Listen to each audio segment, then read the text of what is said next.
Mesdames, Messieurs, bonsoir. Notre invité d'aujourd'hui est un saumon sauvage, une vinaigrette et un artichaut. Un saumon tout d'abord, pour citer François Simon, critique culinaire au Figaro, car, ouvrez les guillemets, il remonte toujours la pente. Ni ses origines modestes, dans un village du Forez, ni une faillite retentissante à l'âge de 46 ans ne l'ont empêché d'atteindre les sommets de la gastronomie. Il est devenu en près de 60 ans de carrière un des chefs les plus respectés au monde, rassemblant sur son nom 13 étoiles au Michelin et une douzaine de restaurants répartis entre la France, Londres, Dubaï, Séoul, Shanghai ou Tokyo, au centre desquels trône le 6 rue Balzac à Paris, la prunelle de ses yeux, comme un clin d'œil à son existence balsacienne. Il fut la coqueluche d'Hugo Emilio dans les années 90, le chouchou du fooding et l'expérimentateur de la cuisine moléculaire dans les années 2000, sacré meilleur chef au monde par ses pairs en 2015 et porté au pinacle par le magazine américain Food & Wine, qu'il a rangé parmi les 10 restaurants qui changent une vie. Une vinaigrette ensuite. Je cite Julien Fouin dans le très bel ouvrage qu'il lui a dédié, Pierre Gagnère, Une vie en cuisine, avec de superbes photographies.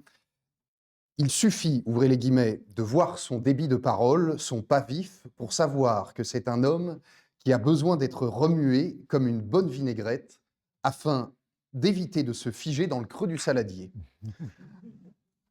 Un artichaut enfin, toujours sous la plume de Julien Fouin. Ouvrez les guillemets, il me fait songer à l'artichaut qu'il affectionne particulièrement.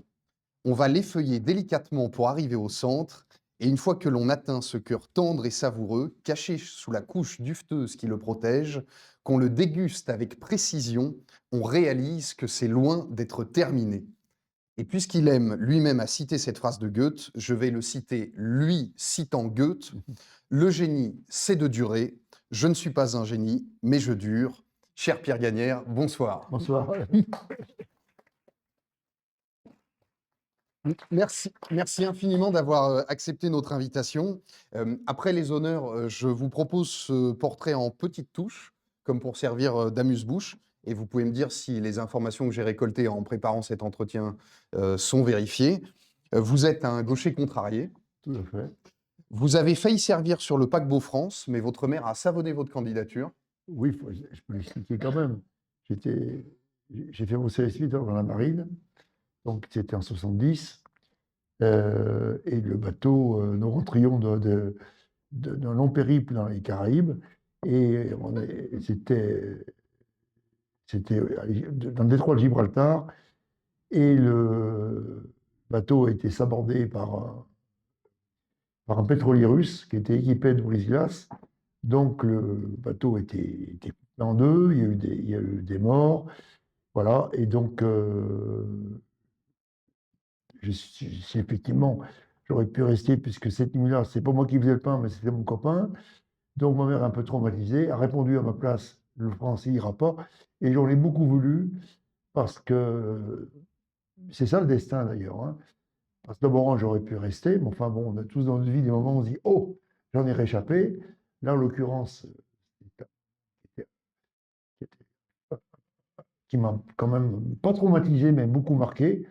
Et puis effectivement, ma vie a bifurqué, puisque sur France, qui me faisait rêver, je ne suis jamais monté. Ce qui vous a fait Voilà. poursuivre en cuisine. Voilà.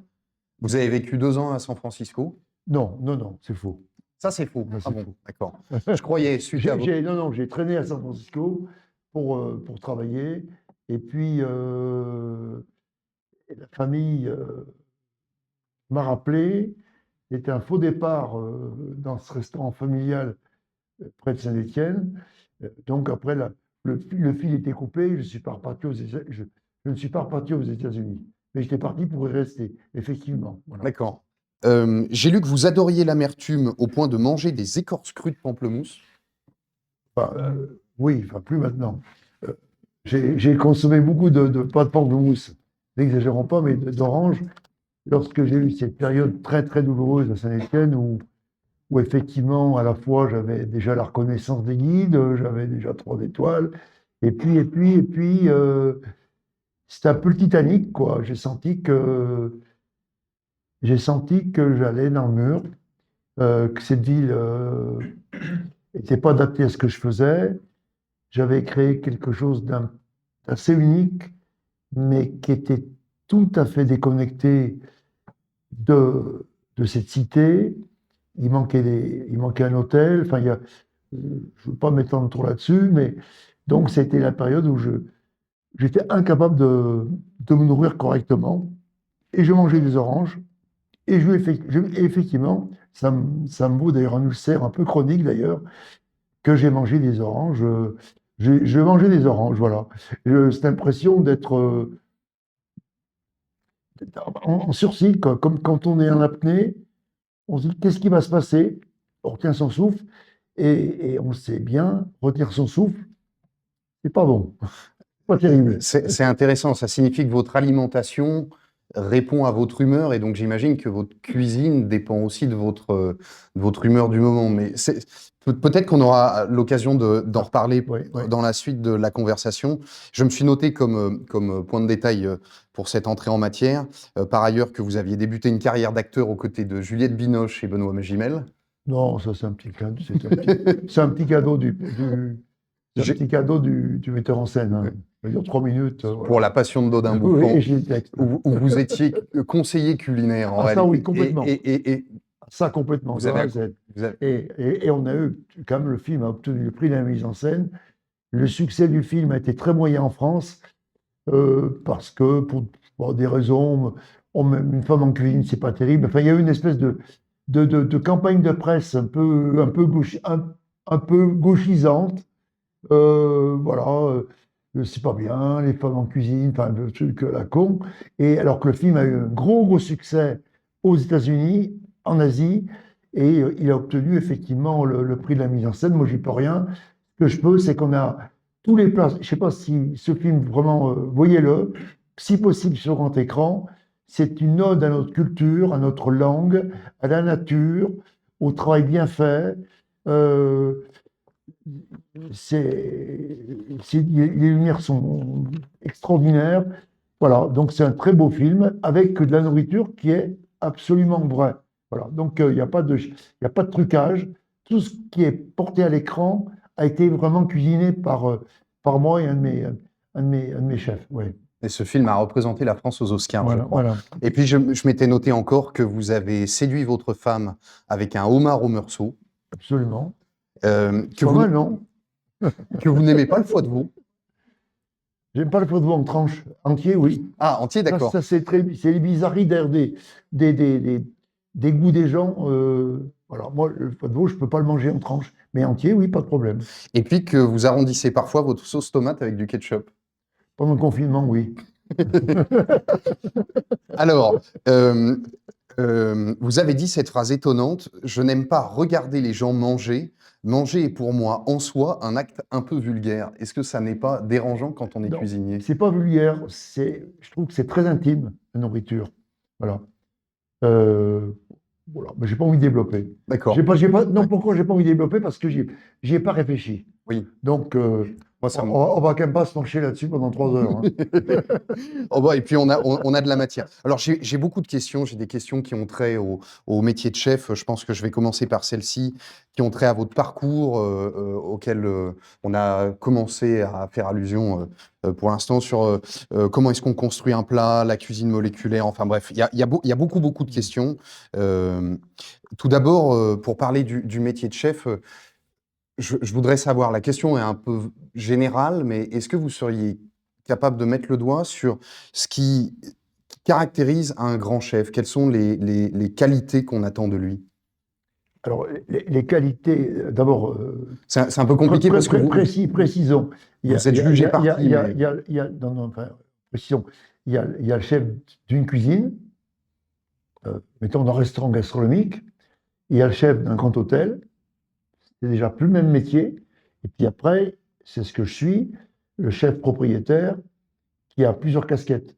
Un jour, un de mes partenaires avec qui je travaillais pendant longtemps, et à un moment donné, on se comprenait plus, et je lui ai dit, mais je suis l'acteur principal, j'écris le scénario, je fais l'éclairage, c'est moi qui m'occupe du son, je m'occupe de la machinerie, de la billetterie, et je joue le rôle principal.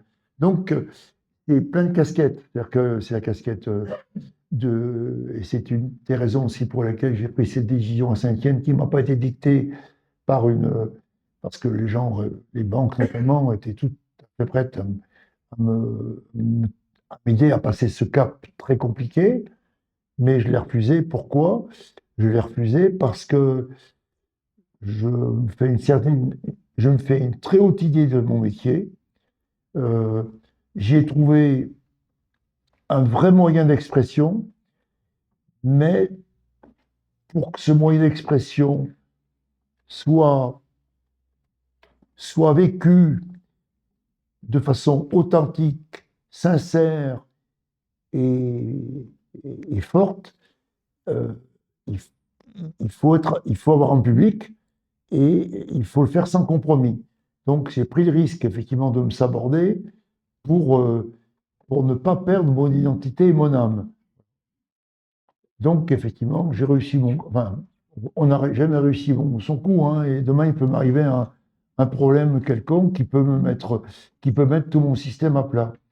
Donc le chef, alors là, c'est propre à tous les chefs, quels qu'ils soient d'ailleurs, hein, d'une équipe de foot, d'un parti politique, c'est garder son calme, avoir un peu de hauteur, euh, écouter les autres, beaucoup s'occuper des autres, euh, être fort psychologiquement, parce il y a tous les jours, il y a ce qu'on appelle le coup de feu, 2 fois par jour. Donc, évidemment, avoir un peu de talent. Donc ça, c'est la base, hein. Et puis après, le talent, ben, quand on sent qu'on a quelque chose au bout des doigts et un peu dans la tête, ben, il faut travailler, toujours, être concentré, être toujours penché sur l'ouvrage et, euh, et puis avoir cette espèce de foi du charbonnier, cette espèce de dynamisme et d'énergie qui ne peut pas se relâcher. Voilà. C'est impossible puisque chaque jour, on remet le couvert, chaque jour, il faut se reprouver que ce que l'on a délivré a a une vraie valeur. Et d'ailleurs, et puis des gens qui viennent, qui réservent, c'est un certain prix, donc avec une véritable obligation morale d'être à la hauteur du rendez-vous. Voilà. Parmi la longue liste des qualités requises que vous venez de faire, vous avez dit un mot qui pour moi est clé parce que je l'ai retrouvé dans la bouche de tous vos confrères et vous-même revenez souvent sur ce point-là, c'est le mot de générosité. Oui. Ça revient systématiquement chez les chefs et je voulais vous soumettre un commentaire d'Alain Chapelle qui avait été reçu dans les années 80 sur France Culture. Alain Chapelle qui était un chef des Dombes disparu en 1990 et que vous connaissiez bien, qui dit lui-même « Il faut beaucoup donner pour être cuisinier. Si vous sentez le bonheur, alors c'est que vous avez bien fait votre job. Ce n'est pas une question de satisfaction personnelle, mais de bonheur. » Oui, tout à fait, oui. Oui, c'est l'artisan c'est celui qui délivre une belle porte, qui délivre un bel objet, un mur bien monté, enfin, le sentiment la chance que l'on a, qui aujourd'hui est une chance, ouais, à l'époque que l'on vit avec le numérique, avec le digital, avec enfin, l'intelligence artificielle, toutes ces choses extrêmement virtuelles, nous, on travaille de la matière première, une matière première de plus en plus rare, de plus en plus chère, qu'il faut vraiment respecter. Et cette matière première qui nous est délivrée par des maraîchers, par des pêcheurs, par des éleveurs, enfin, il y a tout un écosystème de gens passionnés, de gens qui font pas fortune, mais qui ont une espèce de foie chevillé au corps et ils nous délivrent leur matière première. Donc on a une obligation, au-delà de faire plaisir à nos clients qui s'assoient, on doit respecter cette matière première. Et cette matière première, on la transforme et on est dans le vrai, quoi. On a le nez dans la nature tout le temps. Et cette nature, moi, depuis 50 ans, je l'ai vu évoluer de façon parfois positive d'ailleurs. Il n'y a pas que du négatif.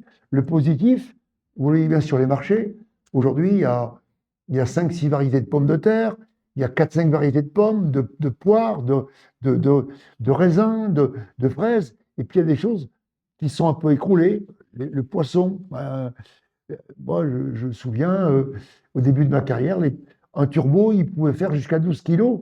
C'était assez normal. Aujourd'hui, un gros turbo, c'est 6-7 kilos. L'été dernier, j'ai donc des volailles, au lieu de faire 1,5 kg, elles faisaient 1,2 kg. Parce que le changement climatique, évidemment, il n'y a plus de grenouilles, évidemment, il n'y a plus d'écrevisses. Voilà, donc il y a toute une matière première oui, qui a presque disparu. Et puis il y a d'autres choses qui. Voilà, par exemple, moi j'adore les poissons d'eau douce. Je travaille avec un pêcheur sur le lac Léman, donc c'est des poissons évidemment sauvages. Eh bien, il y a eu pendant 3-4 ans, il n'y avait pas de matière première. Puis cette année, on a eu des ombles, on a eu des ferrats, la perche, ça en est toujours sorti la perche. Mais ferrat l'omble chevalier, ça y est, cette année, il y avait de nouveau ces magnifiques produits sur nos tables. Ouais. C'était une de mes questions. Comment vous approvisionnez vos restaurants? Est-ce que vous vous rendez auprès de tous vos fournisseurs? Puisque là, vous parlez Pas des bords systématiquement, du lac Léman, mais mais est-ce que vous allez voir l'ostréiculteur qui vous fournit vos huîtres, le maraîcher qui vous fournit vos fruits et légumes? oui, mais oui, mais pas systématique. Moi, si vous voulez, mon point fort, c'est pas d'aller visiter l'ostréiculteur. Bien sûr, on se met dans un contexte, ça remet tout à zéro, notamment quand on emmène quelqu'un, des plus jeunes, on leur montre ce que c'est que le travail, ramasser un poireau, ramasser ne serait-ce qu'une pomme de terre, il faut courber le dos, hein. Voilà. Et puis expliquer pourquoi les gens font plus, par exemple plus de frisée, parce que la frisée, ben, c'est très dur à ramasser, c'est très dur à cultiver. Donc ça, c'est plutôt une leçon de vie. Mais moi, ma force, elle est dans ce moment magique. Alors, je ne dis pas que c'est tous les jours, où je, mais c'était le cas pendant des années, où je me retrouve en lévitation, où la main rejoint la tête, où il se passe quelque chose qui me dépasse, et là, c'est le geste Ah, je voudrais qu'on... qui s'explique pas, mais qui fait qu'il se passe quelque chose qui me dépasse. Comme quelqu'un qui peint ou qui écrit, quand quelqu'un écrit un roman, il y a un cadre. Bon, moi, il se trouve que je vais avec quelqu'un qui a écrit, c'est du même ordre. C'est c'est ce qu'on appelle la création, c'est ce qu'on appelle la créativité, c'est ce qui s'appelle la beauté de l'être humain, qui contrebalance toutes les erreurs qui aujourd'hui nous assaillent, mais il y a la beauté de la création, la beauté de l'art, et c'est là qu'on passe à autre chose, qu'on passe à un niveau, j'oserais dire, un peu subliminal. Voilà. Moi, longtemps, alors maintenant je suis plus calme, plus rassuré,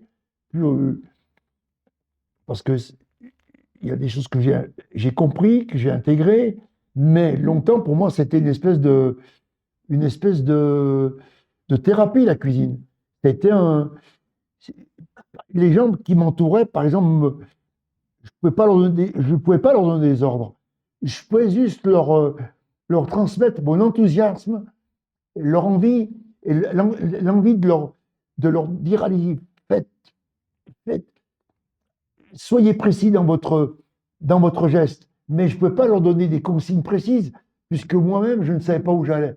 Longtemps, j'ai cherché le goût juste, l'idée juste. Alors, bien sûr, je cherche toujours, mais les choses, et heureusement, elles se sont construites, et tout ça se fait de façon plus, plus souple, quoi, moins violente. J'ai beaucoup de questions à vous poser sur l'acte créatif. Mmh. Comment est-ce qu'on imagine un plat, Mmh. puisque vous en parlez merveilleusement. Puisque à l'instant, vous faisiez allusion à la difficulté qui a été pour vous la vôtre pendant longtemps de donner des ordres à votre brigade. J'ai deux questions à vous poser. Pendant longtemps, on a associé l'univers de la gastronomie au milieu militaire et à une certaine rudesse dans les rapports. Ouais, Vous êtes connu pour avoir un peu cassé ce modèle, ouais. les cris, les brimades. Donc ma première question sera la suivante. Selon vous, quels sont les devoirs d'un chef vis-à-vis de sa brigade et réciproquement d'une brigade vis-à-vis de son chef? Comment est-ce que vous définiriez le rapport de l'un à Oh, l'autre? mais c'est assez simple. C'est euh, le respect, mais la fermeté, mais il y a un projet. Ce projet, il y a un chef. Voilà, il faut- donc il y a ça se discute pas. Efficacité, respect. Efficacité, respect des deux côtés. Après, écoute, on peut, parce que c'est pas, que je veux qu'une ligne droite, hein, il y a des gens, on peut exprimer des choses, mais, euh, mais la responsabilité des gens qui m'entourent, c'est l'engagement, voilà, sans faille. Ce qui ne veut pas dire pas faire d'erreur, parce que moi-même, je fais des erreurs, mais c'est y croire à ce que l'on fait et y donner tout son cœur. Voilà. Puis après, le reste, ben, ça déroule, hein. Mais moi, j'ai compris, comme justement, j'étais dans une forme quand même un peu, je dirais, un peu de folie. J'ai bien senti dès le départ que si je voulais sauver ma peau, j'avais intérêt à être sympa avec les gars. Donc, à la fois, ça a été aussi un peu mon éducation, qui était ce qu'elle était, bon, normal, bah, pour notre époque, le respect, le, le- le respect des êtres humains, hommes et femmes. Voilà. Je ne suis jamais tombé dans cette espèce de paillardise vulgaire. Bon, c'était comme ça. Mais il n'empêche que la fermeté, elle est forcément là. La rudesse, oui, mais la rudesse, c'est pas la violence. Ça n'a rien à voir. Ouais. Et puis ma deuxième question, toujours sur le métier de chef, concerne les cuisines à proprement parler et leur organisation. Vous nous avez dit qu'effectivement c'était un système complexe qui commence dès le champ où la patate est cultivée. Pour un client, la cuisine d'un grand restaurant a un côté mystérieux, c'est une sphère à laquelle on n'accède pas, ça s'assimile un peu aux coulisses d'un théâtre, par exemple. Dans les cuisines, et là c'est le chef en tant que chef dans sa cuisine, comment le travail est organisé entre les chefs de service, l'aboyeur, les commis, le chef de salle, comment ça s'organise? Ça se construit au fil du temps.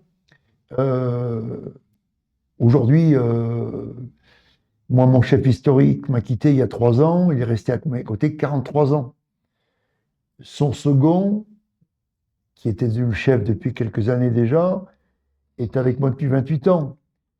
Mon responsable de salle, le directeur, il est avec moi depuis 30 ans. Le sommelier depuis 30 ans.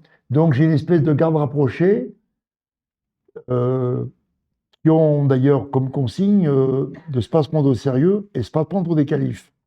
Et quand j'engage quelqu'un, moi je fais en sorte de toujours rencontrer les gens lorsqu'ils arrivent et je leur dis, vous êtes, d'abord je vous vois les gens, important, c'est pas tu, c'est vous. Vous êtes aussi important que la personne qui est là depuis 30 ans. Histoire aussi, et ça c'est dit devant le responsable, histoire de dire, attention mon coco, toi aussi tu as démarré, on t'a respecté, on t'a donné ta chance. Donc ce jeune qui vient de rentrer, si on ne veut pas le dégoûter, si on veut avoir une chance de le capter, surtout dans les temps qui courent, aujourd'hui la restauration, il y a à peu près 300 000 emplois qui ne sont pas pourvus. 300 000 emplois entre salle, réception, cuisine, pâtissier. Il y a du travail dans ce métier. Mais notre métier est à la fois, il est très glamour, il amuse, il fait rêver les gens par la télé, par les journaux, mais la réalité, en gros, enfin, avec quelques différences que je vais quand même évoquer, c'est la même chose quand j'ai démarré il y a 60 ans. Alors, ce qui a changé, c'est les conditions de travail. Les lieux sont bien éclairés, bien aérés, le matériel est beaucoup plus fonctionnel qu'avant, évidemment les horaires, tout ça, c'est les salaires, bien sûr, ont aussi ça a beaucoup changé, mais ça reste un métier de service, ça reste un métier, alors c'est moins vrai peut-être à Paris, mais ben, les fêtes de Noël, le jour de l'an, on travaille, quoi, voilà.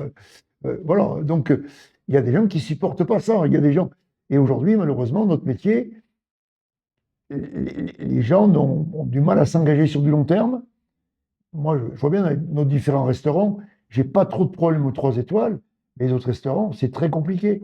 Parce que les gens, ils veulent du temps à eux, enfin, comme si le métier, pas le métier, comme si le travail était finalement juste un moyen de gagner sa vie. Alors que la chance que l'on a dans ce métier, c'est qu'on peut se réaliser et se faire plaisir. Alors, bien sûr, on se fait plus plaisir dans un 3 étoiles ou dans un restaurant, je dirais, étoilé, qu'au bistrot de la gare. Clairement, au bistrot de la gare, c'est un métier. Et qu'on passe 7 heures par jour, c'est normal. Parce que les enjeux ne sont pas les mêmes. Oui, les enjeux ne sont pas les mêmes. Donc là, c'est un métier. Donc là, qu'on fasse 7-8 heures par jour, mais nous, c'est beaucoup plus. Mais c'est beaucoup plus. Mais il y a d'autres satisfactions. Et puis, il y a d'autres perspectives aussi d'évolution, évidemment, bien sûr, parce que les salaires sont assez élevés malgré tout. Alors après, il faut accéder, bien sûr, à un peu des postes de responsabilité, mais euh, je vois bien aujourd'hui moi, j'ai un beau-fils qui a fait quand même des études brillantes, polytechniques et tout. Après un an de recherche, il est engagé dans une boîte, il gagne 2 000 € brut. Polytechnique, il a bossé dans l'université aux États-Unis, 2 000 € brut, mais nous, c'est un comique qui gagne ça. Un comique qui a 20 ans, et qui ne sait rien faire. Donc, le métier, les gens sont payés. Voilà. Donc, il y a tout. Notre métier, il est en train de basculer. Je ne sais pas où il va. Je ne sais pas. Moi, j'ai la chance d'avoir un peu de notoriété. Mais aujourd'hui, le problème principal, c'est vraiment les hommes qui m'ont fait vivre ce qu'on appelle la restauration. J'ai une toute dernière question concernant le métier de chef. J'ai fait allusion en introduction au nombre de restaurants que vous gérez, Oui. et notamment à leur disparité géographique entre l'Asie, les États-Unis, l'Europe. Est-ce que vous vous déplacez dans chacun d'entre eux? Est-ce que vous êtes un businessman, un homme d'affaires qui prend l'avion tous les 15 jours? Alors oui, je prends l'avion, oui. Mais je ne suis pas un businessman, je suis un artisan. Je caricature évidemment, Oui, mais oui, non, par, non, mais- par exemple, non, ces, non, der- non, ces non, der- mais- non, mais ces moi, dernières semaines, vous avez beaucoup voyagé Ouais. pour relier ces différentes adresses? Oui, mais là, j'ai pris quand même quelques décisions. Il y a des choses que j'ai arrêtées. Donc aujourd'hui, le champ d'action s'est un petit peu réduit. Mais oui, là, je pars à Dubaï dans 8 jours. La semaine dernière, j'étais à Londres. Voilà, donc là, demain, je vais à Nîmes, voilà, pour notre restaurant de Nîmes. Voilà, donc oui, je bouge pas mal, mais je vais de cuisine en cuisine. Je fais de la cuisine. Et je ne suis pas un homme d'affaires. On vient me chercher. Ça marche pas. Il y a des moments où ça marche pas. J'ai eu un projet ici dans cette ville, il y a quelques années. Bon, ben ça n'a pas marché. Il y a eu incompréhension de l'histoire. Voilà, voilà, mais c'est jamais arrivé d'ailleurs, c'est la première fois que ça arrive, mais on vient me chercher. Il faut qu'on ait envie de moi, il faut qu'on me désire. Si on ne me désire pas, moi je cours pas après les gens. Et il se trouve qu'on est venu me chercher beaucoup ces 25 dernières années. Je l'ai fait avec passion, je continue, mais aujourd'hui, j'arrive à un autre moment de ma vie où je réduis la voilure pour justement durer et où vous avez vous avez parlé de prunelle de mes yeux. Effectivement, ce fameux lieu rue Balzac, qui est vraiment le berceau de mon histoire de cuisine qui a démarré à Saint-Étienne en 1976. Le Saint des Saints. Mmh. Je vous propose de parler de votre parcours. Alors naturellement, on n'aura pas le temps de tout évoquer. Il y a quand même quelques étapes qui me semblent incontournables. Tout d'abord l'enfance. Je crois que On est tous, on n'en guérit on en pas. est tous au même point, hein, l'enfance. Euh, C'est la clé qui met en route beaucoup de choses. Hein. Et justement, je disais que vous êtes né dans le Forez, à la campagne, à Ouais, Appignac ouais. exactement. J'ai regardé, village qui compte 400 habitants aujourd'hui. Oui, oui, à l'époque, il y en avait 200. Donc, vous voyez, c'est des villages qui. Mais c'est des villages, à la fois, c'est des villages où il y a plus d'habitants, mais il n'y a pas de vie. Moi, le village que j'ai connu, le village est occupé par des étables. Des étables où il y avait 8-10 vaches, voilà. Et voilà, donc j'ai vécu dans cette ambiance, voilà. Alors, Voilà. Et puis aujourd'hui, malheureusement, c'est un monde disparu, hein. alors justement, ce village est donc à la frontière entre la Haute-Loire, la Loire et le Puy-de-Dôme. Absolument. Et puis, c'est dans ce village-là que votre grand-mère tenait une auberge qui s'appelait l'auberge du Fer à Cheval. Absolument. Quel souvenir vous gardez de cette époque, de ce milieu rural? Je m'étais noté notamment la marquise et le marquis, Oui, la marquise, c'était ou les baignades dans l'Andrable au moulin de tout. Combrose. Oui, il a bien travaillé, hein, monsieur. Hein. Il n'y a pas de faute. Hein. Ben, le marquis, c'était une vache, et le marquis, c'était un chien. Voilà. Il y avait 2 lapins, il y avait quelques poules. C'était c'était le territoire de mon enfance. Voilà. Et oui, non. Mais on ne va pas faire de nostalgie, c'était un monde. Non, mais ma génération. Enfin, je suis d'un âge où, effectivement, j'ai, je suis né en 50, donc mon enfance, c'est. Donc, je voyais des petits cailloux, mais ça a basculé d'un coup, quoi. Je me souviendrai toujours, j'ai un copain qui s'appelait Jacques Torel, qui avait un très bon restaurant à La Roche-Bernard, et j'étais à l'époque à Saint-Étienne. Ça va être en 83. Il me dit, Pierre, il m'appelle, il me dit, Pierre, écoute, j'ai un truc là, extraordinaire. Bon, je t'appelle parce que bon, tu l'achètes. Il faut que tu achètes un fax. Alors, je dis, c'est quoi un fax? Alors, il m'explique. Je dis, mais non, mais on prend le téléphone, on appelle.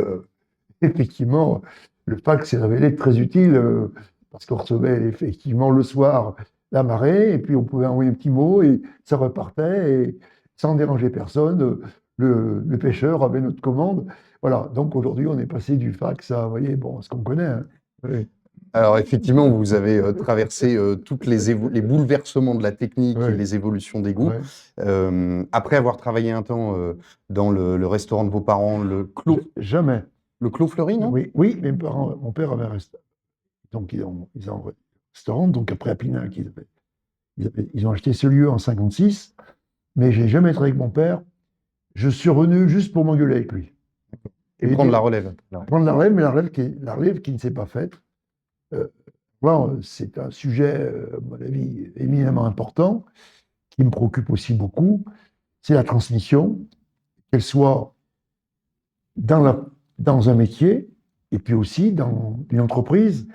Et aujourd'hui, c'est un sujet qui préoccupe peut-être pas assez je ne parle pas du grand patronat, hein, des grosses entreprises, ça ils savent faire, mais une entreprise que vous avez créée de vos mains, vous avez 10, 20, 30, 40, 50 salariés, 100 salariés, et je pense beaucoup à des gens que j'ai connus à Saint-Étienne qui se sont pensés éternels et qui n'ont pas pensé la succession. Malheureusement, enfin non, pas malheureusement, heureusement, la vie, c'est des témoins qu'on passe. Et mes parents n'ont pas du tout pensé que leur fils, qui était parti pendant 10 ans, allait revenir avec de l'enthousiasme et l'envie d'en découdre. Et effectivement, en 48 heures, j'ai compris que ça ne le ferait pas. Donc j'ai été bon fils de famille, étant l'aîné, j'ai fait tout ce que j'ai pu pour satisfaire les uns les autres.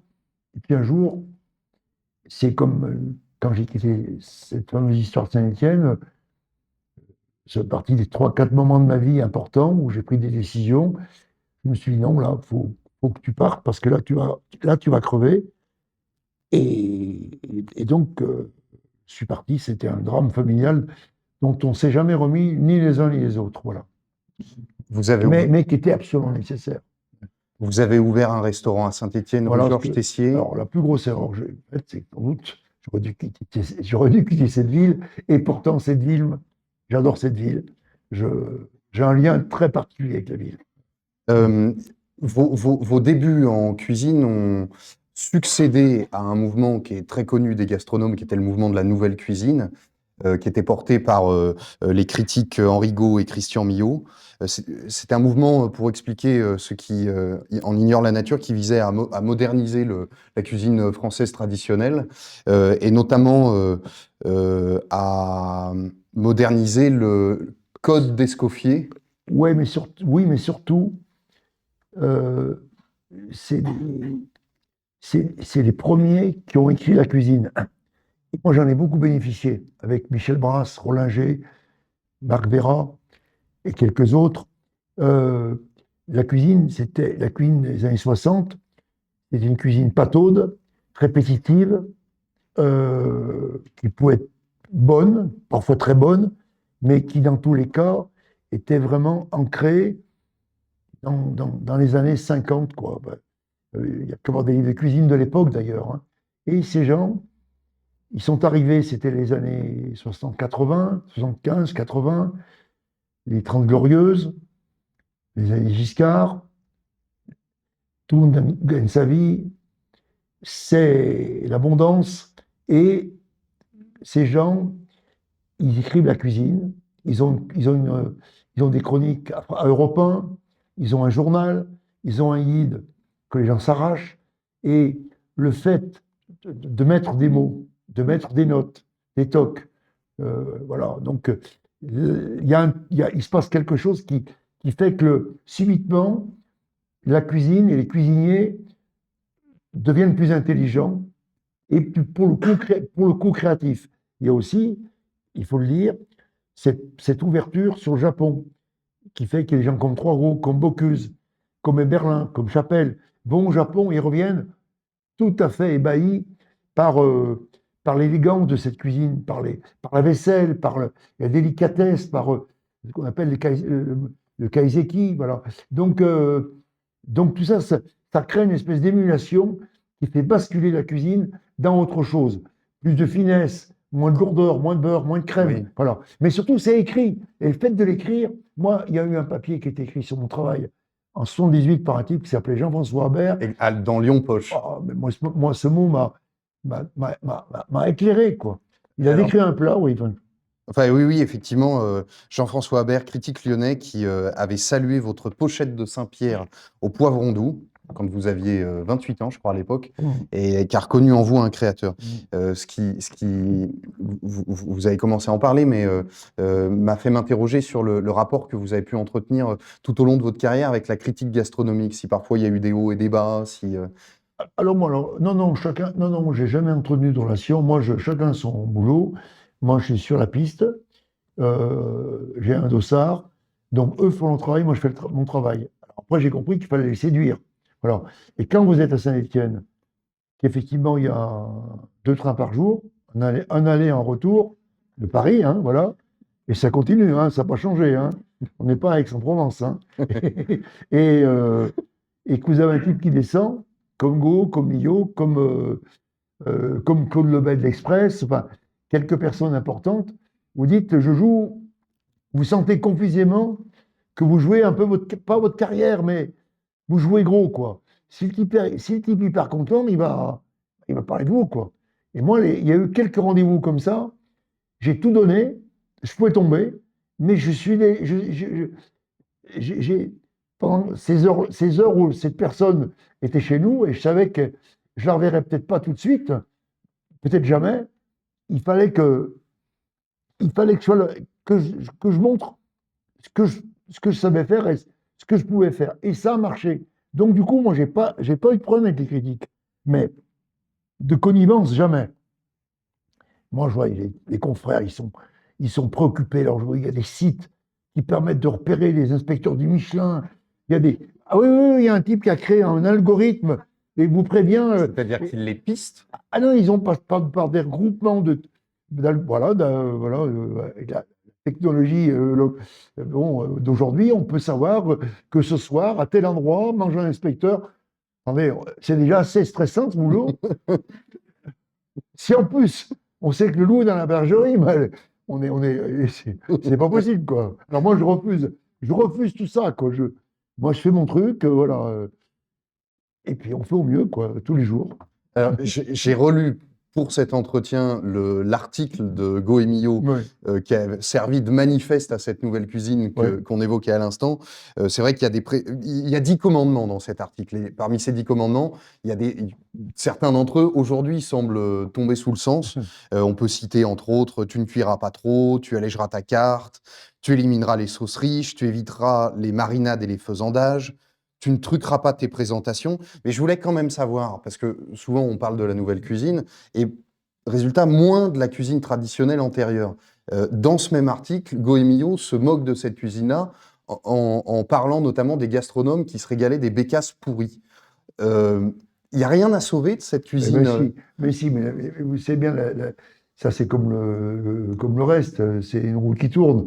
Aujourd'hui, ce qu'ils ont mis à la poubelle il y a 30 ans, et c'est les quenelles, les pâtés croûtes, la salade de museau, la blanquette de veau, le miroton, l'adobe à la bourguignonne, enfin à la mignonnaise. Voilà.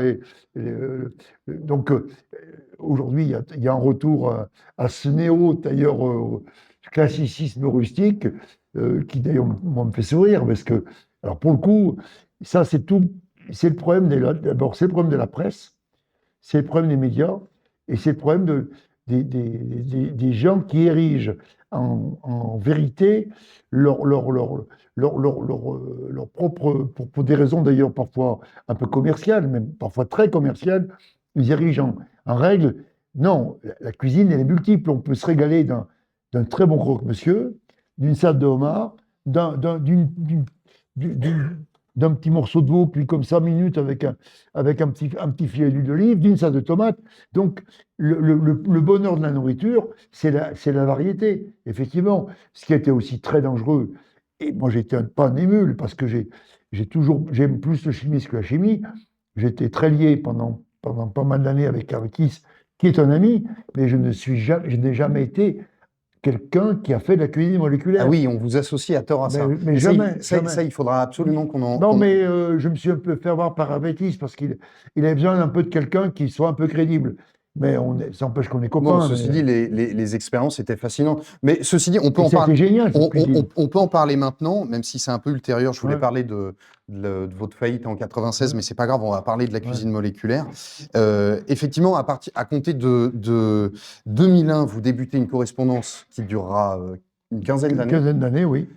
avec le physico-chimiste Hervé Tisse, donc un des pères de la cuisine moléculaire, qui visait à concevoir des plats à partir des propriétés chimiques et physiques des ingrédients. Ouais. On, Ouais, oui, c'est ça. on peut le définir comme ça? Oui, oui, absolument. Oui. Est-ce que vous pourriez dire au public en quoi consistait votre correspondance, Alors, dont on retrouve la trace, je le précise, dans l'ouvrage de Noël. oui, Il y a plusieurs exemples oui. des lettres que vous échangez. Alors, pendant des années, c'était sur le site. Et puis, le site, on l'a allégé. Et puis, Hervé Tisse est un ami, mais c'est quelqu'un de très bavard. Donc, ses courriers étaient très longs, trop longs. Il écrit bien, hein. Ah oui, mais c'est un mec brillant. Il est brillantissime, ce type, hein, voilà.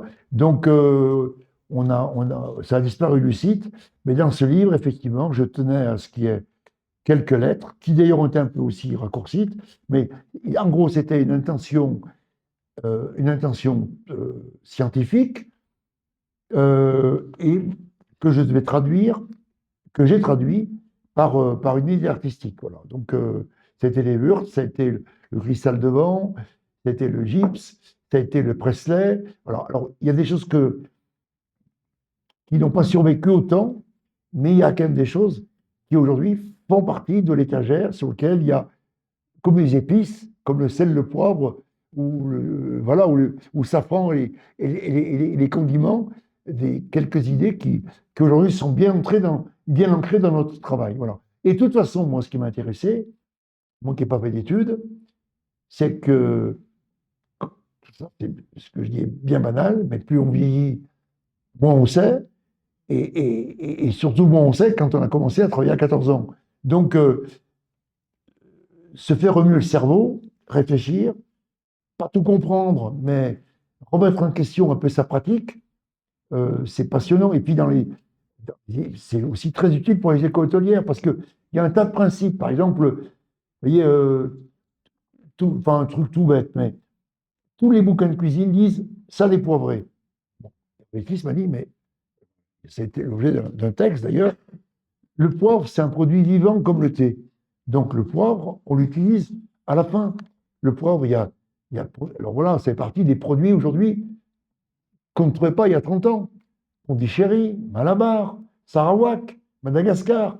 Vous avez toutes sortes de poivres. Et ces poivres, si vous les mettez au départ, on n'a rien. C'est comme si vous mettez un très bon thé infusé pendant 1 heure. Le thé, ça devient de la bouillie, ça n'a aucun intérêt. Donc, c'est un produit très vivant. Donc, on l'utilise à la fin. Il y a des petites choses. Par exemple, le grain de sel, Ah oui, celui-là m'a marqué. sur un pot-au-feu, eh ben, vous l'enrobez d'un tout petit peu d'huile d'olive. Eh bien,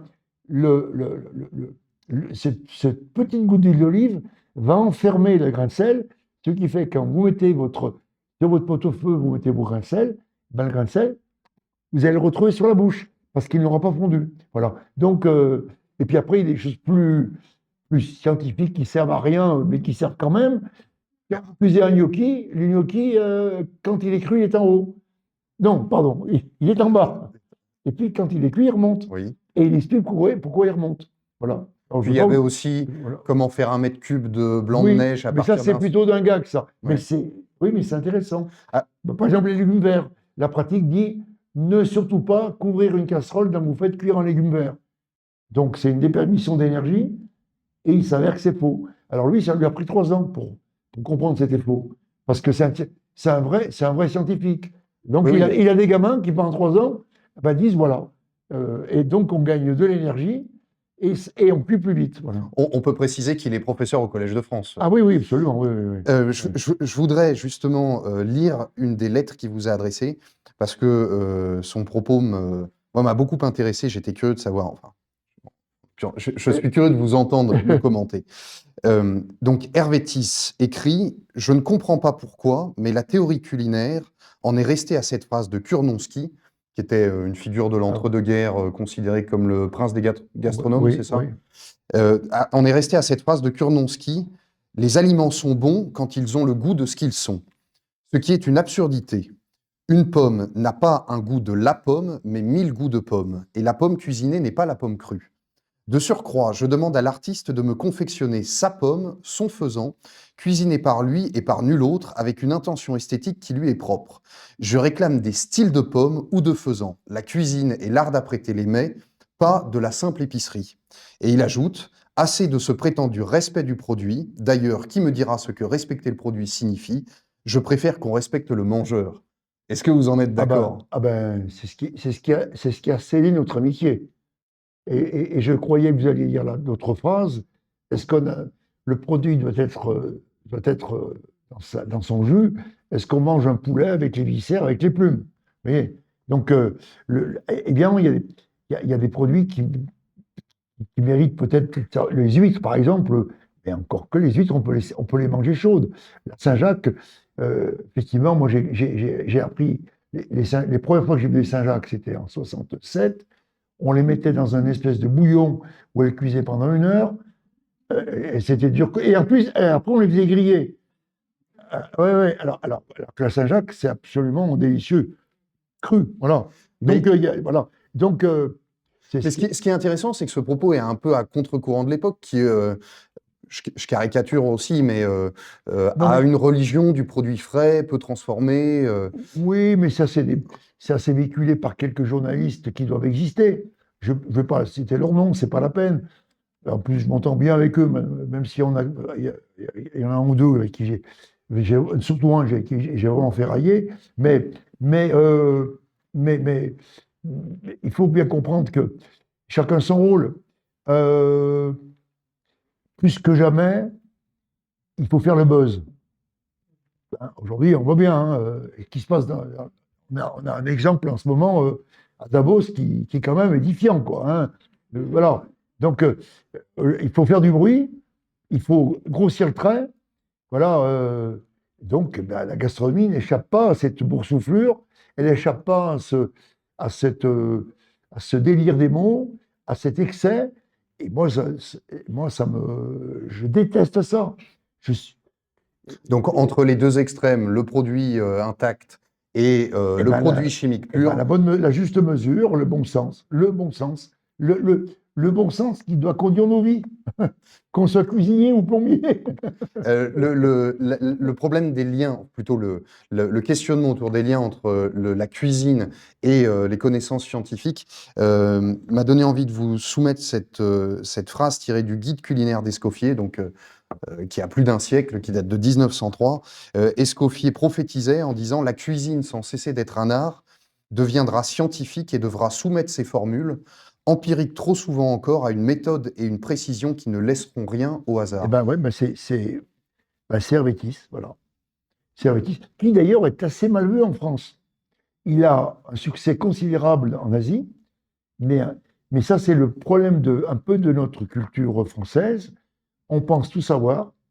On est dans un pays euh, extraordinaire, des produits extraordinaires, des, je parle de gastronomie, hein, je ne parlerai pas du reste, mais on a tendance un peu à se flageller, euh, mais on a du, et on a, non, se flageller, mais surtout on a tendance à ne pas, non, excusez-moi, je pensais à autre chose en disant flageller, non, ça c'est un peu mon défaut, hein, excusez-moi, hein.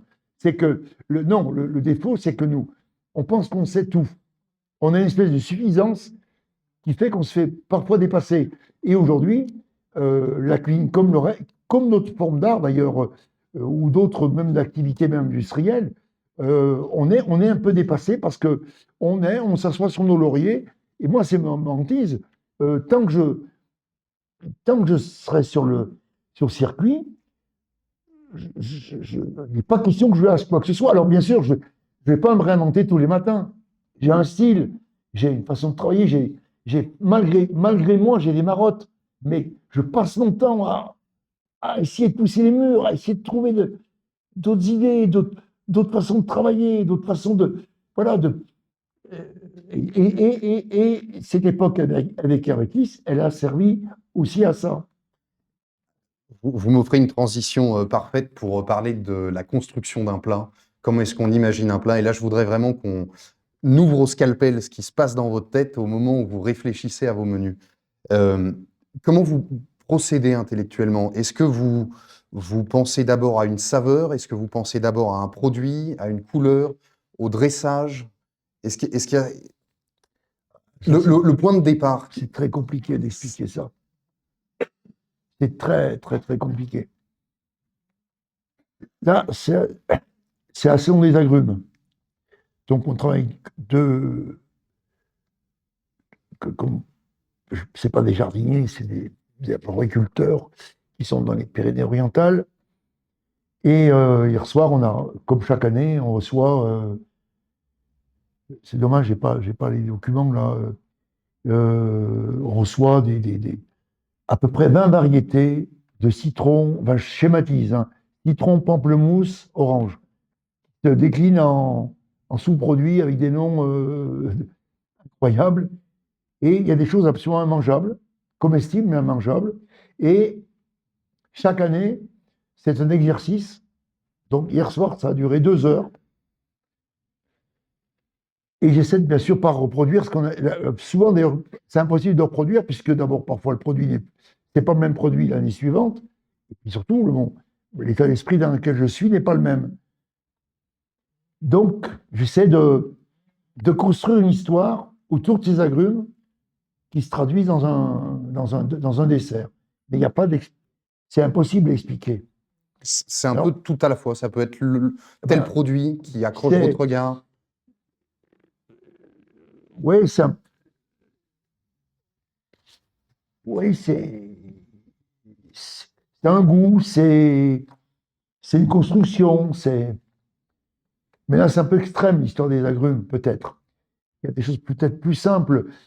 Ça peut partir de, ça peut partir d'un produit, par exemple, la betterave blanche sucrière, par exemple. Voilà, ça, c'est quelque chose de plus, plus immédiat.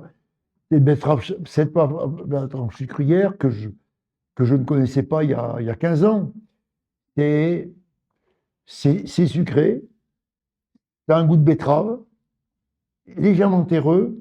Comment le mettre en scène?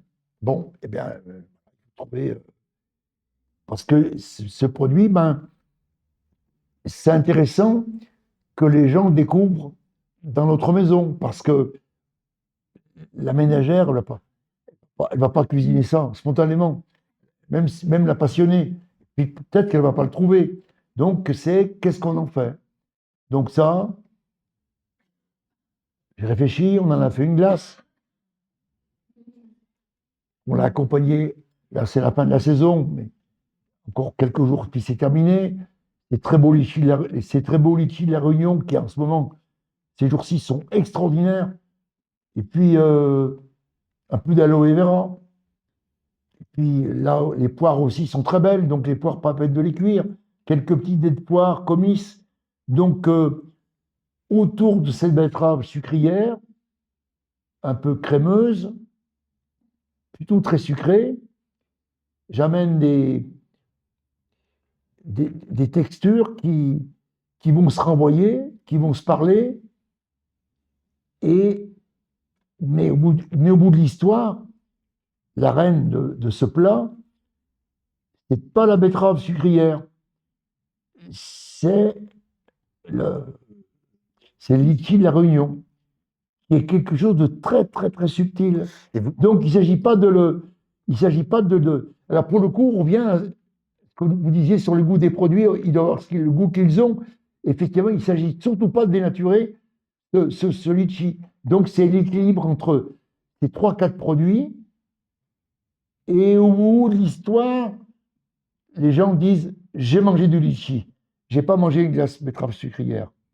mais là, vous parlez d'histoire, ce qui veut bien dire que vous ne pensez pas à la confusion des saveurs ou des textures, mais à leur succession, l'ordre dans lequel on va les Alors, savourer. C'est un parcours oui, mais de non, dégustation. mais pas forcément. Quand moi, je compare souvent ma cuisine à de la ratatouille. Ratatouille, c'est. Bon, je ne vais pas vous donner la leçon de ratatouille. Hein. C'est le pays. C'est le pays. N'empêche que si vous mettez 10 cuisiniers, ce que j'ai fait il y a quelques années, eh ben vous avez 3 immangeables, vous en avez 2 extraordinaires, et puis 5 banales. Voilà. Avec évidemment la même origine du produit, le même poids, la même huile d'olive, la même casserole. Donc, et là, c'est le talent. Et là, cette ratatouille, vous ne mangez pas de la tomate, vous ne mangez pas de la courgette, hein, vous mangez une ratatouille. Et ça, c'est moi, c'est mon ambition. Le plus beau compliment que j'ai eu, je l'ai eu au début de ma carrière, c'est un cinéaste qui s'appelait Samuel Fuller, je ne sais pas si vous connaissez, qui est un cinéaste américain qui avait dû quitter les États-Unis parce qu'il était accusé de macartisme, il y a la chasse aux communistes. Voilà. Et il était venu dîner chez nous, et donc c'est vieux, hein, et il avait déclaré à un journaliste le lendemain, il dit, j'ai mangé un type, là, dans une ville impossible, je ne sais pas ce que j'ai mangé, mais c'était foutrement bon. Ah, pour moi, là, j'étais le bonheur, quoi.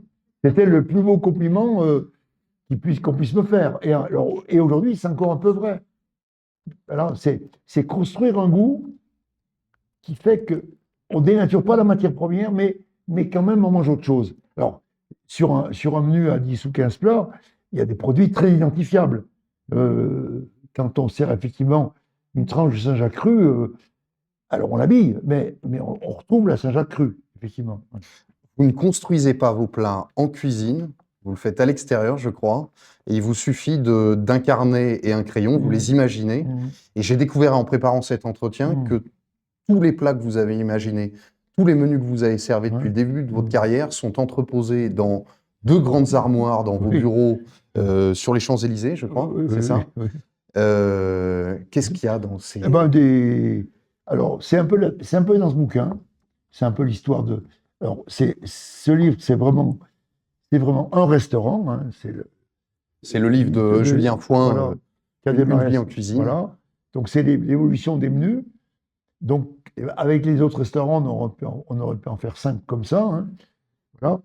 Et alors, c'est très marrant d'ailleurs, parce que ce livre qu'on a fait, qui était sorti l'an dernier, j'ai pris, je vous assure, pendant 77, ça a commencé, donc jusqu'à l'année dernière, j'ai pris un soin extrême à garder ces cahiers. Et maintenant, je m'en fous. Ça ne m'intéresse plus. C'est-à-dire, depuis qu'il a été Eh publié, ben, mais qu'est-ce que vous allez en faire de tous ces carnets? ah ben, ça, je vais les garder ou les donner à quelqu'un ou les donner à une école. Mais aujourd'hui, c'est comme si j'avais tourné une page qui d'ailleurs aussi correspond peut-être à l'époque, puisqu'aujourd'hui, effectivement, j'ai plus le syndrome du cahier. Les crayons, la gomme toujours, hein. Mais je suis beaucoup plus feuille volante depuis 1 an et demi. Et puis cette obsession de garder les cahiers. Et puis, c'est vrai qu'aujourd'hui, l'évolution fait que, grâce à l'informatique, c'est tout de suite mission informatique. Donc, c'est conservé, bien sûr, mais pas de la même façon. Voilà. J'ai une question peut-être un peu tarabiscotée, mais je me suis interrogé, savoir s'il existait des plats strictement fantasmagoriques. Est-ce qu'il vous est arrivé d'imaginer un plat dont vous saviez par avance qu'il n'est en pratique pas réalisable? Ah ben, c'était Saint-Étienne, ça, et c'était fait, mais c'était pas réalisable. Et là, les gens entendaient une heure. Si vous l'avez fait. Ah oui, mais je les ai vite sortis parce que je me faisais insulter. On faisait un millefeuille qui était à peu près haut comme ça, qui était oreille de cochon, truffe, puis autre chose. Et je voulais absolument que ce millefeuille soit vraiment haut comme ça. Donc, au moins 18 cm. Bon, c'est un peu comme une femme qui était sur l'aiguille et qui a marché sur des bouches de métro. Hein? Un salon de 10 cm, c'est pareil. Et je pense à ça parce que j'ai vu une femme hier soir sortir d'une bagnole et elle est tombée parce que voilà. Donc, ce millefeuille, il faisait 1 mètre, il tombait, il revenait. Alors après, je plantais des spaghettis, mais les spaghettis, il fallait encore dire au client, attention, le spaghetti n'est pas mangeable parce qu'il a été frit. Donc ce plat a duré quelques semaines et puis quand même, j'essayais quand même d'écouter quand même, ou peut-être qu'à l'époque, j'écoutais pas suffisamment d'ailleurs. Les gars m'ont dit, mais t'es un chef, c'est pas possible, quoi. Là, on se fait insulter, quoi, voilà. Je voudrais partager avec vous 2 témoignages. Le premier d'Hervé Parmentier, votre actuel directeur de salle? Oui, tout à fait. Oui. Votre actuel directeur de salle qui témoigne: j'ai déjà vu des plats modifiés 10 à 15 fois en 15 jours. Et le critique et journaliste, je crois, Libération, Michel Guérin, qui lui écrit: j'en ai vu des cuisiniers, mais une telle remise en question chaque jour, chaque soir, jamais. Gagnère peut changer un plat à la dernière seconde, ajouter un ingrédient ou même annoncer on refait tout avant que l'assiette ne parte en salle. Vous êtes pétri par le doute jusqu'à la dernière seconde. Ah oui. Ah oui, d'ailleurs, il y a des gens qui ne comprennent pas, effectivement. Alors aujourd'hui, si vous voulez, pour le coup, l'informatique est un allié. Parce qu'à l'époque, quand on faisait imprimer les menus, c'était tellement poussé que l'imprimeur était gentil, d'ailleurs, il jouait le jeu. Mais quand le menu était prêt, il n'y a plus de cèpe, chef. Qu'est-ce qu'on fait? Il y avait une pile de menus qui était peu utilisée, qui servait à autre chose, quoi. Voilà. Donc, non, mais la cuisine, c'est quelque chose qui m'habite, qui est vivant. D'ailleurs, je cuisine très peu à la maison, parce que justement, je suis un peu comme un musicien. Quand je suis toujours gêné quand on voit des gens parfois qui ont un talent, par exemple des humoristes ou des comédiens ou un musicien. Allez, fais-nous rire, fais-nous une petite. Non, c'est un métier. Moi, quand je rentre en cuisine, je rentre en cuisine. Et la cuisine, c'est disait Carême, il y a la cuisine d'apparat, la cuisine de famille. Alors, la cuisine de famille, c'est autre chose. Mais mon métier, c'est des gens qui sont autour de moi. C'est un dispositif qui est mis en place, qui est structuré, avec les gens dont vous parliez tout à l'heure, des commis, des chefs de rang, des assistants, un chef, un sous-chef, et on est là pour créer quelque chose qui, j'espère, d'un peu extraordinaire. Est-ce qu'il vous est déjà arrivé d'avoir le sentiment avec un client de donner de la confiture au cochon? Oui, mais ça, je ne veux pas le savoir. Ah non, parce que alors là... Mais ceci étant, je vais quand même vous raconter l'histoire de Vatel. Il y a eu un film qui est sorti et Vatel, il s'est suicidé parce que la marée n'est pas arrivée à l'heure. Mais la vérité, c'est pas ça. La vérité, moi, dans ce que j'ai lu, fait historique, c'est que Vatel, en fait, un peu comme moi, comme les gens qui m'entourent, comme mes confrères, on donne tout. On donne notre vie, voilà. Et parfois, on se rend compte que on était pris pour des cons. Et on est... Par le client. Oui, ça arrive. Mais pas par des retours, voilà. Et là, on est ramené à notre condition de serviteur, bon, ce qui ne me dérange pas, mais tous ces efforts pour ça, et ce fameux Vatel, en fait, les gens pour qui il travaillait, ils en avaient rien à battre. Ce n'était pas leur problème, ils en foutaient. Et il avait donné sa vie à ces gens-là, et il s'est rendu compte qu'ils n'avaient aucune considération pour lui. Aucune. Et ça l'a. Il s'est dit, mais toute sa vie, je vois bien l'histoire, toute sa vie a dû défiler en se disant, mais tout ça pour ça, j'ai donné ma vie pour ces gens. Et donc, il a mis fin à ses jours. Vous parliez de la difficulté à cuisiner dans un cercle personnel ou intime. Quelle place laisse la haute cuisine pour les amitiés et la vie de famille? Est-ce que, par exemple, avec vos confrères, vous avez des relations d'amitié profondes et durables? Oui, mais on ne se voit pas. Je pense que moi, mes copains, c'est Brasse, c'est Rollinger, trois gros. Non, mais je suis habillé. Enfin, je suis copain avec tous. Un ou deux que j'aime moins. Mais on est tous dans notre. Enfin, dans tous les cas, moi, les gens qui m'intéressent, ils sont comme moi. Ils sont dans leur truc. Ils sont dans leur. J'allais dire un peu. C'est peut-être un peu exagéré, mais on n'a presque pas de temps à perdre, quoi. On est tellement happé par notre quotidien. Et le danger de ce métier, c'est un peu une lessiveuse. C'est-à-dire que tous les jours, ça recommence. On n'a pas trop le temps de réfléchir. Voilà. Et n'ayant pas le temps de réfléchir, ça peut amener à faire des erreurs. Moi, c'est ce que j'ai fait. D'autant plus que j'en ai fait que je n'aimais pas ce métier au départ. Moi. Si vous voulez, ce métier, on me l'a imposé. Et en me l'imposant, j'étais un jeune homme, un adolescent complètement ficelé par des choses très positives, par l'éducation de base que j'ai reçue, et très négative par une famille très, très contraignante et très triste, qui était dans la besogne, dans la dureté. Mon père lui-même avait fait ça pas un peu par obligation. Mes parents avaient une très belle affaire, ils avaient très bien réussi, mais ils étaient mangés par des conneries de culpabilité avec l'argent, tout ça. Enfin, c'était un. Voilà. Et donc, la porte de sortie, moi, je l'ai trouvée effectivement en allant en fonçant et en me disant, ce métier, tu vas en faire autre chose. Et effectivement, ce métier m'a permis de découvrir le plaisir, de découvrir un mot que j'aime pas, mais qui quand même est utile au début de sa carrière, la séduction, voilà, et puis après la sociabilité que ça amène, qui est très brève. Je rencontre beaucoup de gens, mais j'ai pas de temps. Ce soir, il y a encore 40 clients qui sont là. Oui. Qu'est-ce J'ai- qui- Vous voyez, Pardon, mais qu'est-ce qui vous déplaît dans le mot séduction? séduction, c'est faire le beau. Et il y a un moment, d'abord, on est rattrapé par. Alors moi, j'ai jamais été prétentieux, je crois. J'ai jamais été gagné par une espèce de mégalomanie, mais quand on est gamin, quand on a 19,5 au Gomillot et qu'on avait 5 sur 20 à l'école,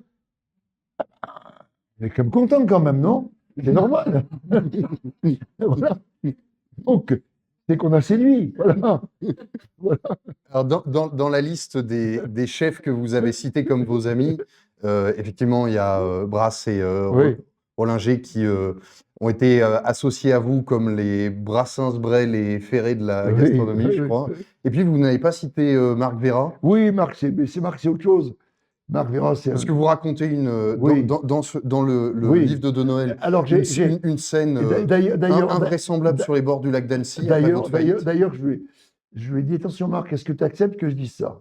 Bon, mais vous pouvez peut-être la raconter. Oh là, racontez, oui, enfin, on ferme le restaurant de Saint-Étienne le 11 mai, En 1996, 16. Le déjeuner, c'était un dimanche. Le soir, on est fermé. Marc m'appelle, il me dit, Pierrot, viens me voir. Je sais que tu ne veux pas être très bien. Tu viens avec ton épouse et tu viens avec qui tu veux. Donc, on vient à 5 chez lui. Voilà. Le repas se passe, très bien. C'est au bord du lac. Je dis, ouais, il est effectivement mieux loti que moi. Il y a un lac, moi j'ai des usines et des terrils. Hein, voilà. Donc j'ai compris pourquoi le était plein, enfin, entre autres. Hein, voilà. Et puis, il m'invite à le suivre, et, dans son 4x4, rutilant. Voilà. Et en 200 à l'heure sur les bords du lac, on se retrouve devant un immeuble 3 étages, parfait. Le meilleur côté du lac et tout. Là. On rentre dans un immeuble, on monte au 4e étage, donc au dernier étage. Et là, on rentre dans un appartement, il n'y a pas de lumière, il cherchait le compteur. Tous les meubles étaient recouvert de plastique, voilà. Et puis, bon, finalement, il trouve la lumière. On se dirige à la salle de bain, il se met à 4 pattes. Puis, dans la salle de bain, qu'est-ce qu'il y a? Il y a une baignoire. Puis, sous la baignoire, il y a quoi? Il y a un petit clapet. Voilà. Puis, il ouvre le clapet. Et là, il sort les bifetons. Il me dit, comment tu veux. C'est le seul qui a fait ça. Hein. C'est le seul. Voilà. Alors, je voulais pas, mais puis, j'ai fini par accepter parce que pas 1 million d'euros. Hein. C'était peut-être 20 000 euros, même pas. Hein. Voilà. Et voilà, c'est Marc, quoi. Alors, je lui ai rendu l'argent tout de suite, puisque dès qu'on a ouvert, on a eu vraiment. Ça a marché tout de suite, quoi. Voilà. Mais il était. Alors, Marc, c'est ça. Hein. Marc, c'est quelqu'un de délirant qui est très. Voilà, mais c'est quelqu'un de super. Voilà. Et puis, très talentueux. Très talentueux. Mais effectivement, un peu bipolaire, donc un peu spécial. On s'engueulait, on s'est rabiboché. Avec Roland Gébras, c'est beaucoup plus carré, c'est plus paisible. Voilà. La Véronais, c'est oui, hein, Marc, Michel Bras. La relation est plus régulière. Bon, il y a quand même deux autres figures auxquelles je tiens à ce qu'on fasse référence. La première, vous avez fait un stage chez elle à 15 ans. Et ça a été votre ami, je crois, jusqu'à sa disparition en 2018. C'est Monsieur Paul, Oui. Paul Bocuse, évidemment. Oui. Vous dites de lui que c'était le Johnny Hallyday de la gastronomie française. Oui, Pourquoi? ben, c'était quelqu'un qui était. D'ailleurs, un livre qui vient de sortir, ceux qui aiment vraiment la cuisine, il est très bien écrit. Ça s'appelle Bocuse. C'est écrit par quelqu'un qui s'appelle Gauthier Battistella, c'est chez Grasset, qui est un bon romancier. Et il raconte la vie de Bocuse, un peu romancée, mais je l'ai lu avec beaucoup d'intérêt. Et c'est vraiment Bocuse. C'est-à-dire que Bocuse, c'était quelqu'un de très timide, en fait, d'un peu brutal, qui a une vie personnelle extrêmement compliquée.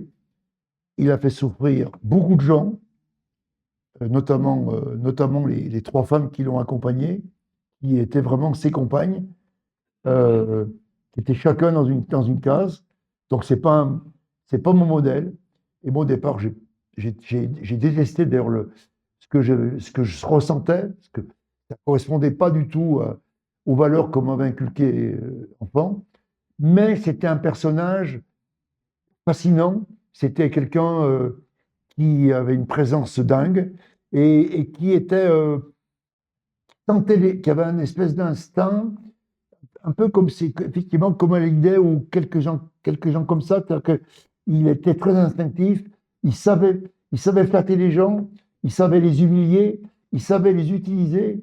euh, mais au bout du compte, il était très fidèle. Alors, quelque part très fidèle, en amitié et en amour aussi d'ailleurs. Ouais.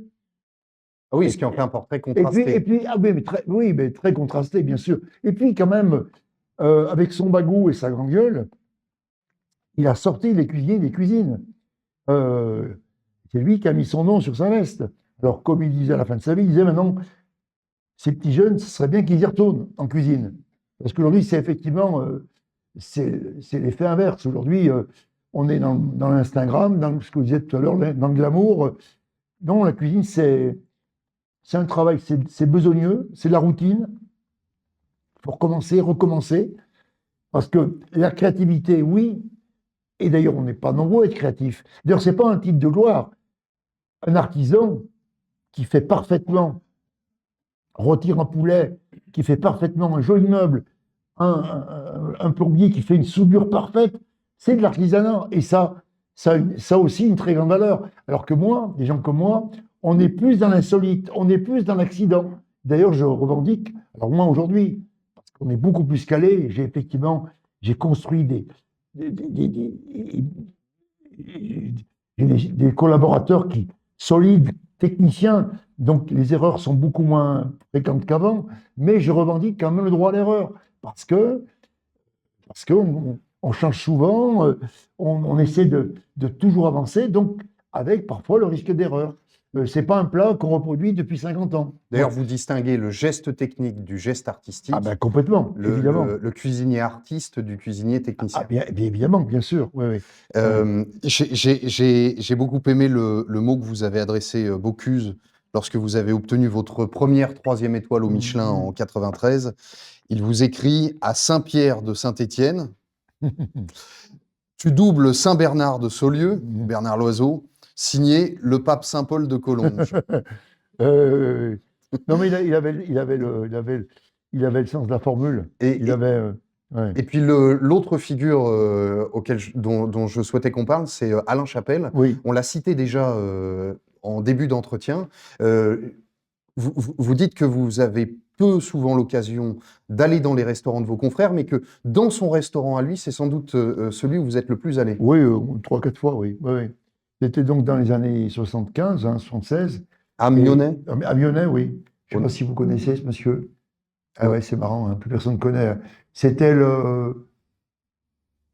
il était ce que enfin, moi, il m'a beaucoup inspiré. D'ailleurs, on a eu le même d'apprentissage, d'ailleurs à Lyon. Chez Juliette? Chez Juliette, avec 20 ans de différence. Et c'était quelqu'un qui... ce que je fais, hein, mais ça m'a inspiré. Faire ses fleurs, choisir la calligraphie pour les menus, choisir un beau papier, la qualité du nappage, la lumière, des détails qui font que vous êtes dans une maison qui a une âme. Voilà. Et puis la façon dont il cuisinait, c'était rustique, chic, c'était élégant, il y avait une forme de simplicité, mais très sophistiquée, très travaillée. Voilà. Et moi, c'est ce que j'essaie de défendre dans surtout rue Balzac, quoi, puisque je suis vraiment le maître à bord de A à Z. Et puis, on a un autre endroit aussi assez génial qui est à Londres, qui a 3 étoiles aussi, qui est un endroit tout à fait extraordinaire aussi, là où je suis très investi. Pareil, c'est un lieu tout à fait étonnant. Enfin, là, je suis que partenaire, on est 3. Voilà. Et ça, l'histoire ramène 3 ans. Et on a 3 étoiles depuis 8 ans maintenant. Mais les 3 étoiles de la rue Balzac, ça fait maintenant 33 ans quand même. Hein. Oui. Ça devient solide, ça devient sérieux. Ouais. Oui, vous les avez Il faut que ça récupérés. dure un peu. Voilà, encore. Vous les avez récupérés de manière fulgurante après la faillite à Saint-Étienne. Ouais. Bon, on approche doucement de la fin de cet entretien. J'avais quand même quelques questions quant au lien qui nous rapproche un peu de la culture, qui rapproche gastronomie et culture. Vous êtes un grand amateur de peinture. Mhm. Les noms de vos plats font parfois écho à la peinture. Par exemple, vous avez appelé une fois un parmentier de petits pois du nom de Turner. Ouais. On trouve beaucoup d'œuvres d'artistes dans vos restaurants. J'ai relevé les noms de Tapies, de David Nash, d'Adel Abdessemed, c'est Abdessemed, ça, oui, oui, qui a fait donc un tondo, oui, oui. qui est donc une... Et je sais qu'il est en... On le voit ici, Voilà. Ouais. au plafond du restaurant. Donc ça s'est fait pendant le confinement. On devait faire autre chose. Et puis Adel Abdessemed, il s'est fait connaître il y a une dizaine d'années. C'est lui qui avait fait la sculpture de Zidane qui donne le coup de tête. Voilà, et c'est une sculpture à la fois assez violente, qui d'ailleurs que Zidane d'ailleurs n'aime pas du tout. Voilà. Et d'ailleurs, comme Zidane, il est d'origine algérienne. Voilà. Et cette sculpture devait être posée sur le stade principal de la Coupe du Monde au football au Qatar. Là. Et Zidane a mis son veto. Elle a été un Et, temps devant le centre Pompidou, je crois. pardon, oui, oui, oui, oui, oui, oui, oui, oui. Mais au Qatar, ils n'ont pas voulu, Zidane n'a pas voulu. Et son marchand américain le dit, écoute, voilà, il l'avait acheté. Et, cette sculpture n'y sera pas. Et il leur a répondu, écoute, l'art est plus fort que la politique. Et la politique a été plus forte que l'art. Et donc, il s'est séparé avec pertes et fracas de son grand marché américain. Et là, il a fait un acte quand même un peu suicidaire, parce qu'on sait bien, la peinture, euh, c'est les marchands qui font un peu le marché. Et quand il n'y a plus de marchands, et ben, donc c'est quelqu'un que j'aime énormément, qui a beaucoup de talent. Et puis, il a une qualité assez rare chez les artistes, peintres, en tous les cas, sculpteurs, c'est qu'il est généreux. Et souvent, moi, c'est ce qui me déçoit un peu chez les peintres, dans cette population. Souvent, ils ont des comportements parfois un peu d'épiciers. Voilà. Tout le contraire des cuisiniers, qui se trouvent globalement sont des gens très généreux. Ouais. Précisément sur le goût que vous avez pour la peinture, je voulais savoir si vous deviez associer votre cuisine à un peintre, lequel Ah serait-ce? ben, ça serait. Ah, je l'aime tellement que j'ai perdu son nom, vous voyez. Tombly? Voilà, Tombly. Vous avez... Non, non, j'aurais un Tombly, non. Non, Tombly. Tombly, Alors, ça est Tombly. T-O-M-B-L-Y. alors Ah ben, c'est absolument génial, quoi. comme vous avez déjà répondu dans ce sens-là à cette question, par curiosité, comme j'ignorais sa peinture, je suis allé regarder ce à quoi ça ressemblait. Oui. Il y a beaucoup de dégoulinures et de gribouillis. Eh ben oui, c'est pas des gribures, c'est pas des dégounis, jeune homme. Non, mais c'est pour donner une image. C'est mieux que ça. Bien sûr, c'est pour Ben, donner une image. ben- Je le disais pas comme un jugement de valeur. Ah, vous J'essayais l'avez de... dit quand même, hein.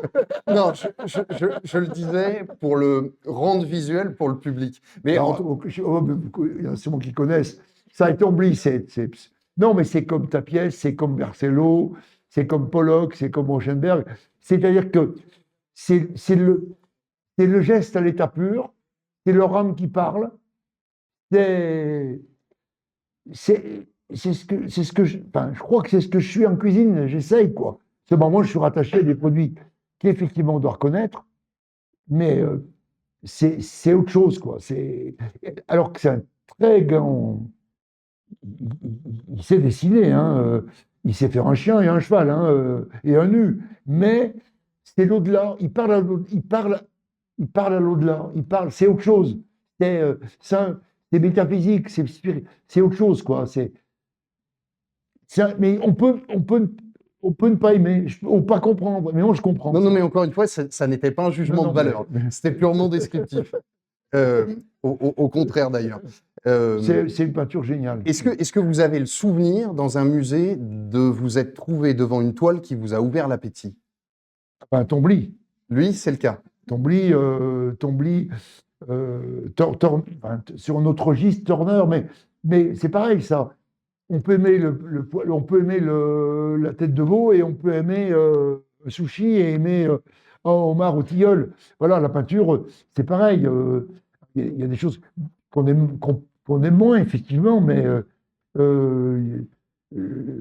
Barcelo, c'est très gourmand, c'est très sensuel, c'est très espagnol. Enfin, oui, toutes ces peintures, moi, dites abstraites, la pièce, c'est pareil, c'est, vous savez, moi, on vient m'interviewer là pour Figaro là.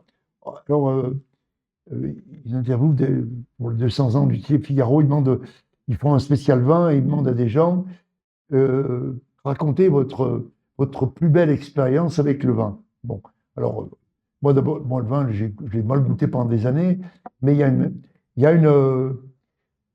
a la première dégustation sérieuse que je l'ai faite en Bourgogne, à Chassagne, chez Ramonet, qui est un. Alors maintenant, c'est les enfants de cœur pris, ils sont gueulés, c'est un peu moins bon. Mais moi, j'ai connu ce monsieur, qui était un monsieur qui avait mon âge à l'époque, qui était en plus mauvais état. Et je me souviens toujours de ces dégustations. C'était un soir d'hiver, il faisait froid, il y avait du vent, il y avait de la brume, il était habillé avec des bottes. Il ressemblait plutôt à un maraîcher qu'un grand vigneron de la Bourgogne. Et il avait des bottes en caoutchouc. Et on rentre dans une espèce de garage qui n'était même pas une cave. Il nous tend des verres qui n'étaient même pas vraiment propres. Et il sort la pipette, il la plonge dans le tonneau. Et déjà, le fait qu'ils mettent un peu de vin dans 5 verres, déjà, il se passait quelque chose. On met le verre, ouah. Et là, je dis, il y a un truc qui se passe. Bon, on goûte. Et là, il y a une phrase absolument géniale que je ramène à la peinture. Ben, bon Dieu, ça c'est du vin. Voilà. Vous voyez. Et parfois, et non, si on est payé à la ligne, il faut mettre un peu quelques mots de plus pour gagner 300 euros. Mais souvent, il y a des choses un peu inexplicables, quoi. Voilà. Ben bon Dieu, ça c'est du vin. Voilà, moi j'ai. Et ben pour la peinture, ben bon Dieu, ça c'est de la peinture, quoi. Mais moi, voilà. Puisqu'on parle de culture, après la peinture, la littérature, est-ce que vous auriez un texte qui vous a frappé par sa beauté sur la cuisine, un conseil de lecture à nous prodiguer? Ah ben les contes de Maupassant, les contes de la Bécasse, qui sont absolument géniaux. D'ailleurs, pour Noël, je me suis fait un cadeau, je me suis été. Ils ont sorti à la Pléiade, là, total. Et Maupassant, c'est des lectures que j'ai lues quand j'étais gamin et voilà, je trouve que c'est facile à lire, c'est extraordinaire, voilà, et il parle très bien de la nourriture, effectivement, ouais. Évidemment, les liens entre la langue et la gastronomie sont nombreux et féconds. Oui. On a évoqué le fait qu'on puisse mettre des mots, enfin qu'on puisse mettre l'eau à la bouche Oui. simplement avec Oui. des mots. Je sais que c'est une chose à laquelle vous êtes très sensible, puisque Chapelle, en l'occurrence, il faisait attention dans sa carte. Vous Ah ben, c'est le même- premier qui a fait attention. C'est le premier qui a fait attention à mettre d'écrire de façon assez précise ce qu'il allait servir, quoi. Et moi, ça m'a beaucoup marqué, ça. Ouais. Et ça, je l'utilise jusqu'au maximum, quoi. Voilà. Et puis, parfois, quand c'est trop compliqué, ben, je dérape et je mets un nom. Voilà. Voilà, je mets un nom à une tomate que j'appelle Oti, à une soupe que j'appelle zézette, à un condiment que j'appelle voilà, Barrichello ou le rouge, voilà. Je voudrais justement donner un exemple, et peut-être que ça servira de conclusion à notre échange, au moins pour l'imagination, en disant deux plats que vous avez proposés dans vos deux plats d'hiver à votre menu. Le coffre de canard de Chalamburgo enveloppé de poudre de cacao, fumé quelques instants sous une cloche de chocolat amer, fines aiguillettes. Alors, ce qui est important, et c'est également je fais très attention, et c'est là la chance de notre langue, c'est les virgules, les points-virgules et les points. Les respirations, vous voyez, voilà. Alors, je reprends. Non, mais attendez, vous voulez le faire? Ah oui. C'est entre le. J'ai barré d'un trait sur le côté. Alors, euh, Ici. coffre de cadre de chaland Burgot enveloppé de poudre de cacao, virgule, fumé quelques instants sous une cloche de chocolat amer, tiret, alors tiret, je vous expliquerai après, fines aiguillettes enrobées d'une milliarde au cassis. Pourquoi? Parce que tiret, le coffre de canard, il est présenté sous cette coque de chocolat, donc avec des herbes. Donc cette coque est laissée devant les clients pendant 2-3 minutes, que le chocolat soit un peu plus souple, et on arrive avec un maillet et on casse le chocolat, voilà. Et donc toute cette fumée mêlée au chocolat, bon, ça donne une odeur assez incroyable, voilà. Donc ça, c'est une histoire. Et après, ça repart en cuisine. Et là, on a les fines aiguillettes enrobées d'une bigarade au cassis, point la ligne, quartier de fruits et légumes d'hiver, point la ligne, sirop de betterave rouge, sorbet noir, donc le sirop de betterave rouge au fond du verre. Dessus, il y a le sorbet noir qui est à base de fruits noirs, effectivement, de cerises, de mûres. Point. Ah oui, oui, parce que et la tourte et point la ligne tourte traditionnelle. Donc vous avez les aiguillettes et puis après avec le coffre, avec les cuisses tout ça, le foie, on fait la tourte. Voilà. Et les gens repartent dans un sachet qu'on leur offre en partant, pas tout parce qu'on ferait trop, mais on leur offre quelques éclats de ce chocolat qui était fumé devant eux. Voilà. Voilà. Superbe. Merci infiniment, Pierre Gagnère, d'avoir. C'est toujours assez dangereux quand l'invité a récupéré les notes préparatoires. Non, Vous permettez que je récupère cette. C'est bourré de fautes d'orthographe. Non, arrêtez. Non, c'est pas vrai. Non, vraiment, vous allez peut-être applaudir ou pas, peut-être me siffler, mais dans tous les cas, on peut applaudir monsieur Hugo, parce que vraiment, il a bossé. Hein. Il a bossé. Hein. Merci. Merci encore d'avoir répondu à mes questions. Je rappelle les références des 2 ouvrages qui m'ont aidé à préparer cet entretien. Il y a donc ce très beau livre, Pierre Gagnère, Une vie en cuisine, aux éditions Quéribus, avec, encore une fois, de très beaux textes et puis de très belles photos d'illustration. Et puis, sorti l'année dernière aux éditions de Noël. Là, il y a quelques mois, quelques semaines. Oui, enfin, je dis l'année dernière, mais c'est novembre, je crois. Donc, c'est vrai. Ah, oui, c'est vraiment... ouais. Première faute. 2025. Cette masterclass dans laquelle on trouve des recettes, des témoignages, des réflexions. Ouais. Il y a des extraits de votre correspondance avec Hervé Tis. Et puis il y a des recettes. Et puis les recettes. Et c'est effectivement un grand plaisir de lecture. Alors je vous propose, puisqu'on dédie toujours un temps à ça, de poser des questions. Est-ce que dans la salle, quelqu'un souhaite poser une question particulière à notre invité? Oui, monsieur, je vous en prie. Qu'en de la parité avec un chef à cuisine? Eh ben, ça avance tranquillement. Question de la féminisation. Mais alors c'est vrai que c'est plus.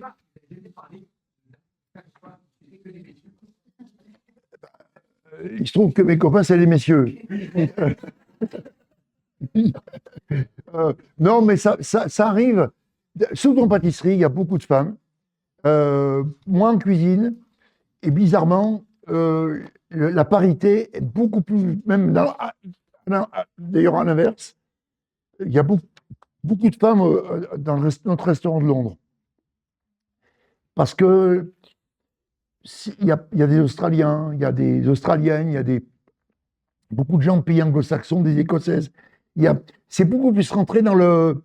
Mais c'est vrai qu'en France, le métier est plus masculin. Voilà. Je dois dire que j'ai bien sûr rien contre les. Et voilà, d'ailleurs, on a quelques femmes en cuisine, hein, et en pâtisserie, l'équipe est composée exclusivement de femmes. D'ailleurs, j'ai eu longtemps une chef pâtissière qui était japonaise, pendant 10 ans. Mais sur la durée, c'est pas facile la cuisine pour les femmes. C'est dur, hein, c'est physique, hein, c'est physique. Mais tranquillement, puis aujourd'hui, il il y a une Sophie Pic, il y a plein aujourd'hui, il y a quand même quelques femmes majeures, Hélène Darroze, c'est des femmes avec qui j'ai d'ailleurs des relations très amicales. Il y avait une fille qui était pas loin, qui s'appelait Reine Samut, qui était la Fenière. Bon, j'adore la fille Nadia, qui est super. Moi, c'est des amis. J'adore ces gens. Ben, c'est les femmes qui cuisinent. Hein. Ouais, ouais, ouais. D'ailleurs, à Lyon, il y avait beaucoup de femmes. Hein, les années 50, c'était les femmes qui cuisinaient. Mère Fillou, la mère Brasier, la mère Guy. Il y avait plein. Je vous donne le micro. Il y avait plein de femmes. Ouais. Oui, monsieur, je vous en prie. Oui, j'ai lu dans une interview relativement récente dans votre jeunesse l'importance de votre grand-mère. Oui. Et aujourd'hui, si vous pouviez nous en dire 3 mots, comment elle vous a influencé pour le reste de votre vie et de votre carrière, Ouais. ça m'intéresserait. C'était une époque, effectivement, vous avez vraiment évoqué. Tout a complètement changé. Hein. Il n'y avait pas l'eau ni l'électricité. Ouais. C'est vraiment une autre vie. Quoi. Ah ben complètement. Et puis la grand-mère, c'était une forte femme parce que donc c'était la mère de mon père. Et cette femme, d'ailleurs, je regrette parce que enfin bon, c'est normal. Je pense que on aimerait faire parler les morts, mais cette femme, son mari, donc le père de mon père n'en a jamais parlé, était maréchal Ferrand. Il est mort à 33 ans d'alcoolisme. Donc cette femme, elle s'est retrouvée seule, avec ce gamin, et mon père était quelqu'un, alors pour le coup, brillant à l'école, et puis bon, elle n'avait pas le moyen de payer ses études, donc il a tout arrêté. Pendant la guerre, il a un peu, voilà, il a été un peu dans le maquis, tout ça, voilà, mais mon père était quelqu'un de silencieux, et qui était très proche de sa mère. Mais ma grand-mère était quelqu'un de rugueux, quelqu'un d'affectueux, et quelqu'un qui ne parlait pas, mais qui était beaucoup plus à l'écoute que ma mère.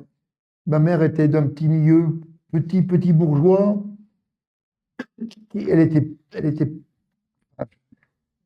c'est compliqué tout ça. Je veux pas trop développer, pas parce que je veux pas, mais c'est très développé. Bon, mais cette femme, elle savait nous faire. Enfin, pour résumer, elle était chiante. Pour les copains, il fallait passer par les toits parce qu'elle nous enfermait. Voilà. Mais elle nous aimait et elle nous faisait bien manger.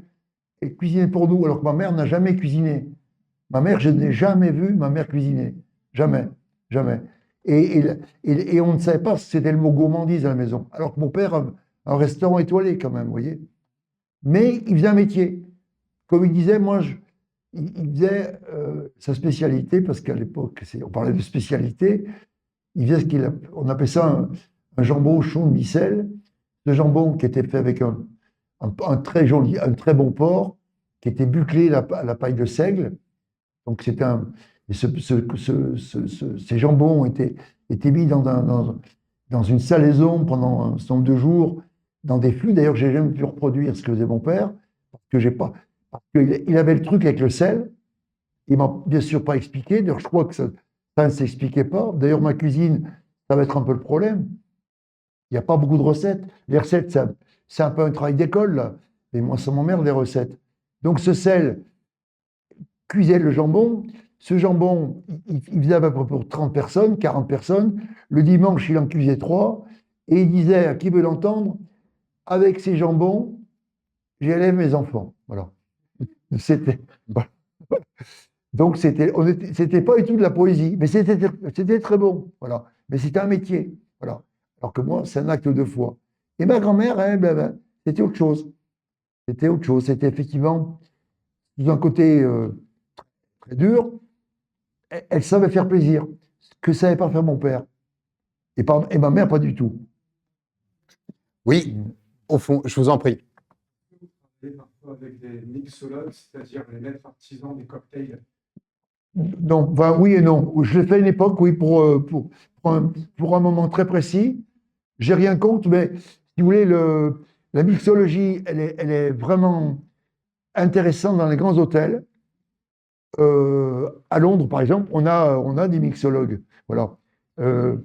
Mais je ne travaillais pas beaucoup avec eux parce que c'est un monde un peu à part et puis je ne suis pas sur place. Donc, je laisse faire leur histoire.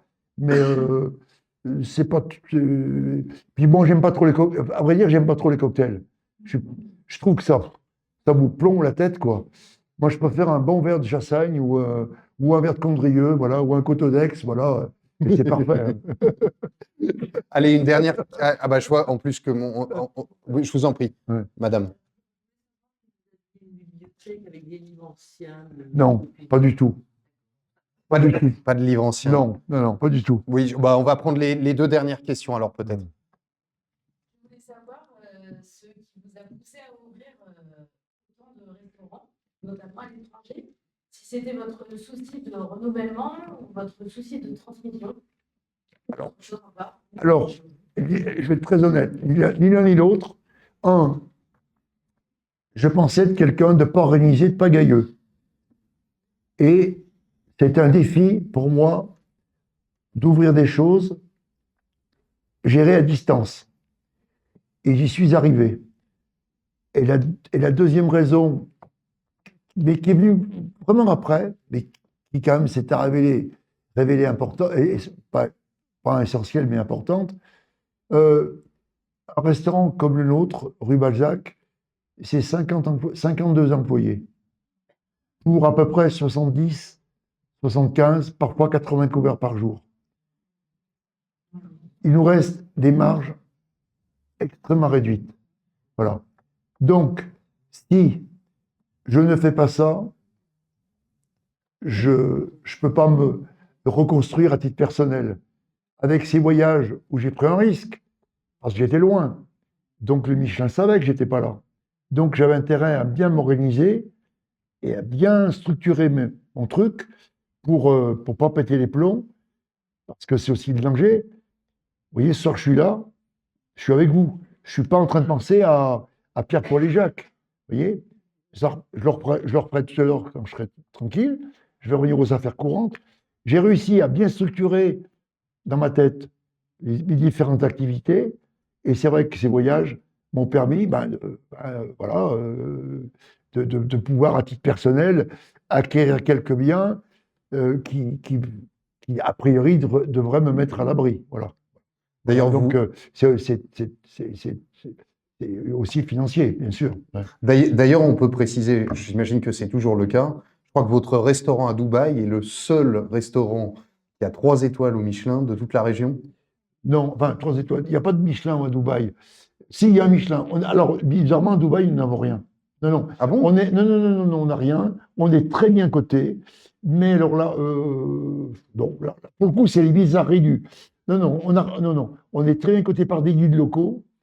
Et le Michelin nous ignore. Voilà. Donc, et je ne veux pas comprendre. Je ne veux pas savoir pourquoi. Alors, mon chef est désespéré. Parce que, effectivement, comme tous mes chefs, il est hyper engagé dans son travail quotidien. C'est pas un restaurant. Les premières années, pendant 10 ans, c'était un gastro, vraiment pur et dur, 25 ouverts. On l'a arrêté, on a transformé ce lieu en quelque chose de plus léger, mais quand même avec de la qualité. Mais on n'a pas vocation à être un 3 étoiles. Ça vaut 1 étoile sans problème. Sans problème. Ouais.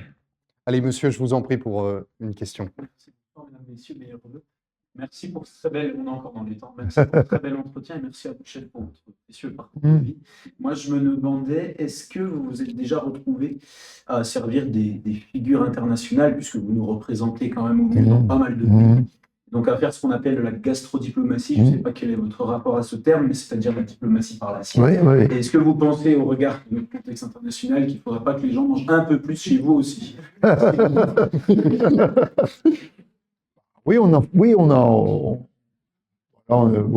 Oui, quand le président chinois est venu à Paris, j'étais à l'Élysée avec un confrère. On a reçu Clinton à Londres. Oui, on fait. Oui, mais on fait on reçoit plein de gens, effectivement. Ouais. Puis il y a des choses pour pas dire. Alors, vous en faites, mais il y avait une question dans la question. Est-ce que vous devriez en faire plus, vu l'état du monde? Si, je décide rien. On vient me chercher ou pas, voilà. Mais on fait forcément. Là, je vais faire un repas en Suisse bientôt pour un grand collectionneur qui va qui va nous confier des pièces exceptionnelles qui viennent qui viennent de musées africains. Il a toutes les, il a tous les documents pour qu'on puisse cuisiner avec ces objets. Voilà, on va faire un truc en Grèce. Ben, je voyage pas mal, donc on fait forcément Et là, à cette occasion, on reçoit effectivement des collectionneurs, des industriels, des gens de la presse. Et ce que je peux dire, c'est que notre pays est très aimé, on est respecté, et ça, faut le cultiver, effectivement. Alors, pour ceux qui s'interrogeraient quant à savoir si Pierre Gagnère envisage de prendre sa retraite, je vais conclure par cette citation de lui. La pêche, ça me fait chier. La chasse, ça m'emmerde. Le golf, n'en parlons pas. Ma vraie passion, c'est la cuisine. Je ne sais pas faire autre chose. Bah oui, voilà. Merci encore pour vos réponses.